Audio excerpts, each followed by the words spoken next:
को powered by Vimal. Vimal बोलो जुबा केसरी.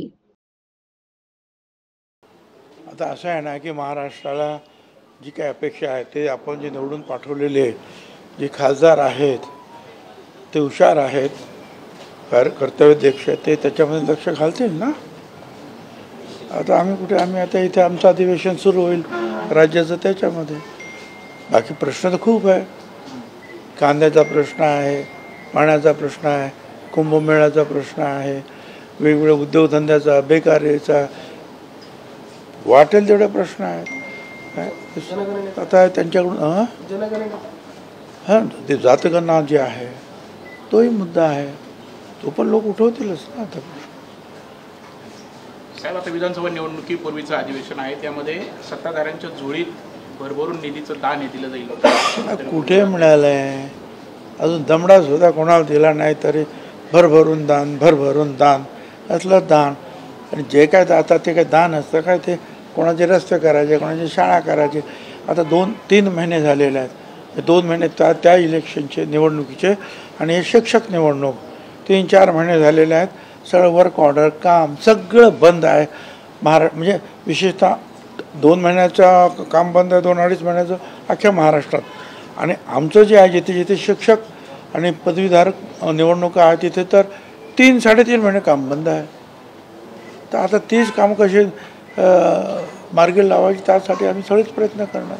विधानसभा निवडणुकीपूर्वी कुठेतरी खुश करण्याचा प्रयत्न केला जाईल का सत्ताधारी? काय करायचं आहे? विधानसभा निवडणुकीपूर्वीचं अधिवेशन आहे, सत्ताधारी आमदारांना खुश करण्याचा प्रयत्न केला? नाही, आम्ही सत्ताधारी आमदारांना काय खुश करण्याचा प्रयत्न, जनतेला काय पाहिजे आहे, सर्व घटकांना काय पाहिजे आहे, ते कसे खुश होतील हा मुद्दा आहे. आमदारांना काय खुश करायचं आहे? त्यांना खुश केलं की आमदार खुश होतात. धनगर आरक्षणाचा मुद्दा पुन्हा एकदा चर्चेत आलेला आहे. धनगर आरक्षणाचा मुद्दा चर्चेत आलेला आहे. मात्र धनगर आरक्षणावर आतापर्यंत बोलणारे जे नेते होते भाजपच्या एकूणच संबंधातले, ते या संदर्भात आता बोलताना दिसत नाही असं मला काही माहीत नाही आहे. तो विषय माझ्याकडे नाही. कोण बोलत नाही, कोण बोलत होतं मला काय माहिती आहे. पण ओबीसीचं आरक्षण आज ते ओबीसीमध्ये आहे, ते ओबीसीचं आरक्षण वाचवण्यासाठी आम्ही सगळे एकत्रित आहोत आणि त्यामुळे लढतो आहोत. आणि बाकीच्या काही मागण्या आणखी सुद्धा आहेत, त्याची लढाई ती चालू राहील.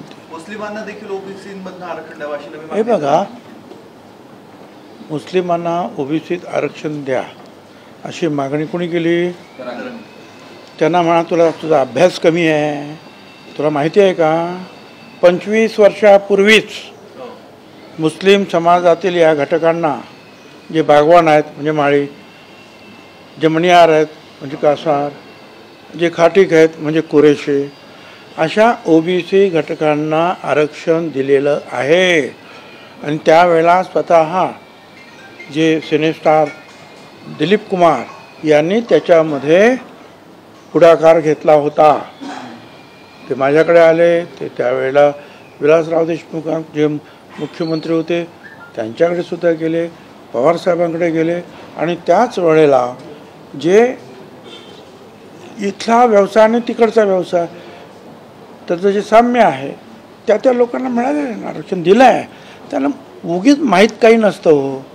काय बोलायचं म्हणून बोलायचं, कधी मुसलमानांना खुश करण्यासाठी, तर कधी धनगर समाजांना खुश करण्यासाठी, कधी वंजारी समाजांना खुश करण्यासाठी. त्याला म्हण तू त्यांची काळजी करून तुला एक अभ्यास करावा होता. आणि त्यासाठी जे आहे तुम्हाला कल्पना नाही, शब्बीर अन्सारी नावाचे जालन्यातलेच एक मुसलमान समाजाचे पुढारी, त्यावेळेला सुद्धा वाद निर्माण झाला की आमच्या मुसलमानांमध्ये जाती नाहीत, अमुक नाहीत, तमुक नाही. त्यावेळेला त्या शब्बीर अन्सारी यांना मुसलमान समाजातून सुद्धा विरोध झाला. पण त्या विचारांनी तास सोडले नाही, जिल्ह्यात गेले, गावागावात गेले आणि त्याच्यामध्ये यश मिळवलेलं आहे. आता सुद्धा ते आमच्या स्टेजवर नेहमी असतात. नाही, पण मुस्लिम आणि ब्राह्मणांच्या नवीन नोंदी ज्या सापडत आहेत त्यांना पण द्यावा असं त्यांचं. कुठल्या नवीन नोंदीन काय नवीन नोंदी सापडत आहेत?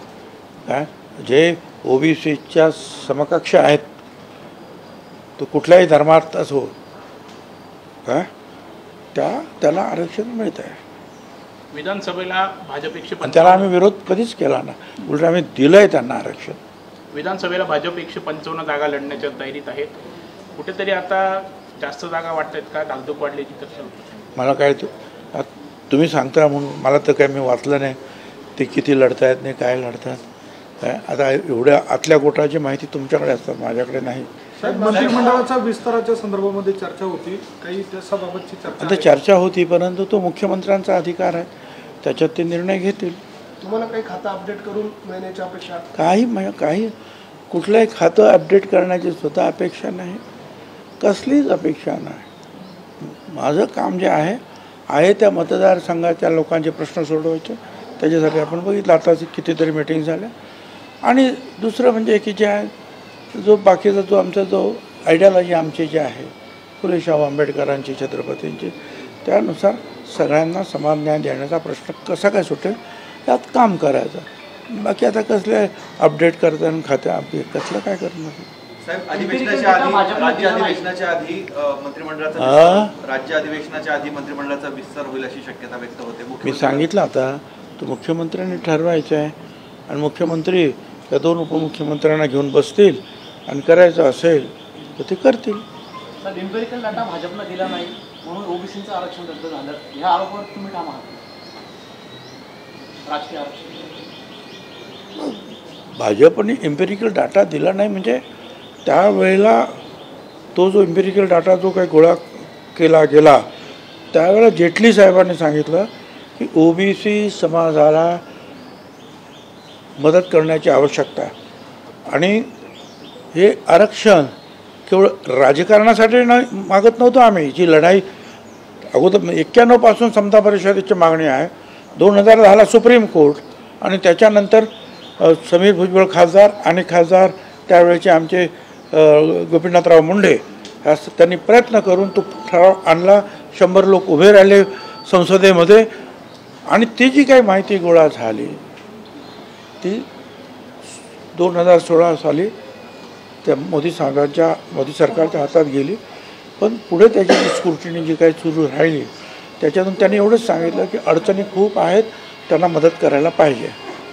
परंतु ती जे काय पुढे आकडेवारी काही अजून ती जाहीर झालेली नाही. आमचं म्हणणं असं आहे की आता परत पुन्हा एकदा कायदेशीर येते आणि ती जी झाली होती ते काम जे झालं होतं ते ग्रामीण भागातलं काम ग्रामविकास खात्यातर्फे, शहर विभागातलं काम नगर विकास खात्यातर्फे अशा रीतीने ती माहिती गोळा झाली. आता आमचं म्हणणं काय पहिल्यापासूनचं ते सेन्सस कमिशनकडून ती माहिती गोळा केली गेली पाहिजे. ज्यावेळेला दशवार्षिक जातगणना होते त्यावेळेला त्याच्यात फरक असा आहे की सेन्सस कमिशनतर्फे ज्या वेळेला माहिती गोळा होते त्यावेळेला चुकीची माहिती जर कोणी जर दिली आणि ते सिद्ध झालं तर त्याला सजा आहे, कायदेशीर त्याला बांधबंदिस्ती आहे की बरोबर काय ते खरं सांगा. तर आमचं म्हणणं आजही तेच आहे की ही जी काय तुम्ही आता दशवार्षिक अजून रखडलेली आहे त्याच्यामध्ये जातगणना करा, ही आमची मागणी आहे. आणि काल तर परवाच्या दिवशी देवेंद्र फडणवीस म्हणजे अगोदर बावनकुळे यांनी सुद्धा BJPचं जाहीर केलं की आम्हाला जातगणना करा. देवेंद्र फडणवीस यांनी मिटिंगमध्ये सांगितलं जातगणना करा. काँग्रेसमध्ये जातगणना करा. आमच्या तर मॅनिफेस्टोमध्ये होतं अजित पवार राष्ट्रवादीच्या जातगणना करा. तर सगळ्यांचं जे आहे तर मान्यता आहे. आता बघू काय होतं. शिक्षक मतदारसंघामध्ये नथ पैठणी पुन्हा आलेली आहे, वाटप केलं जातं शिक्षकांना, मोठ्या प्रमाणात आरोप होत आहेत शिक्षकांना. मी वर्तमानपत्रातून ते वाचलं. मागच्या वेळेला पैठणी म्हणजे 200 रुपये 400 रुपयाच्या पैठणी कुठून तरी आणल्या होत्या काय. म्हणजे एक तर ते घेणं चुकीचं आहे आणि घेतल्यानंतर ते सगळ्यांना दाखवत होते की काय हालत होते. ते एक दिवससुद्धा कोणी ते वापरू शकले नाही. फसवेगिरी आहे. तर या फसवेगिरीला कोणीही बळी पडता कामा नये आणि विशेषतः शिक्षक वर्ग असेल त्याच्याकडून या अशा बातम्या येताच कामा नये की कोणीतरी जे आहे काहीतरी वाटतो आहे, कोणीतरी ते घेतो आहे आणि त्याच्यावर मतदान करतो. शिक्षकांकडून तरी सुद्धा जे आहे या अपेक्षा सामान्य लोक आमच्यासारखे पण करत नाही. कारण त्यांना आपण गुरुवर्य म्हणतो आहे.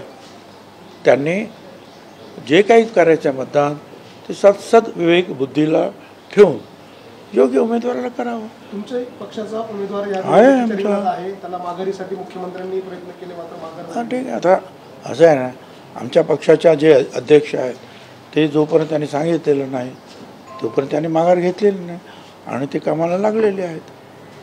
सध्या ते एकटे पडलेले आहेत, महायुतीची साथ त्यांना मिळत नाही. अजितदादा नाराज आहेत अशी एक चर्चा आहे. जीएसटीच्या बैठकीत पण नव्हते अजित पवार. काय झालं? अजितदादा जीएसटीच्या बैठकीला नाही आहेत, ते नाराज असल्याची सध्या चर्चा आहे. मला काय माहित नाही, मला काय तसं काय दिसलेलं नाही. सर्व मिटिंग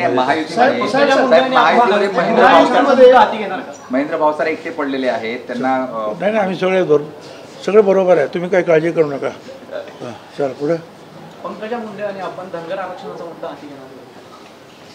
मग तुम्ही असं सांगा, कोणी सांगितलं करू ना. आम्हाला काय असं आहे की प्रश्न विचारताना जे आहे ना, काहीतरी त्याला रिलेव्हन्स असेल तर विचारा. तुम्हाला मी इथे येतो बोलतो, तुम्ही काही मला विचारत राहिला. कोणी हा प्रश्न विचारला का तुम्हाला? कोणी विचारला का प्रश्न? हे काय पंकजाताई आम्ही सगळे आज आमचं ओबीसीचं आहे तेच चाललेलं आहे. ते वाचवण्यासाठी मग ते लक्ष्मणराव हाके असतील, धनंजय मुंडे, पंकजाताई मुंडे असतील, आम्ही सगळे जे आहेत एकत्रित आहोत. बाकी प्रत्येक त्या घटकाचे सुद्धा काही वेगवेगळ्या मागण्या आहेत. त्या मागण्या त्यांच्या पद्धतीने ते लढत राहणार. आम्ही सुद्धा त्यांच्या मागे उभे राहणार. कोर्ट कचेऱ्यातून ते कशा पुढे जातील ते बघू. को पावर्ड बाय विमल. विमल बोलो जुबा केसरी.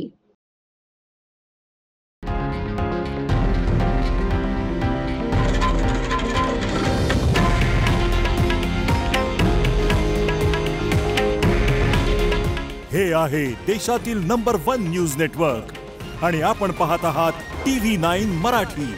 काळजी तुमची, हित महाराष्ट्राचं.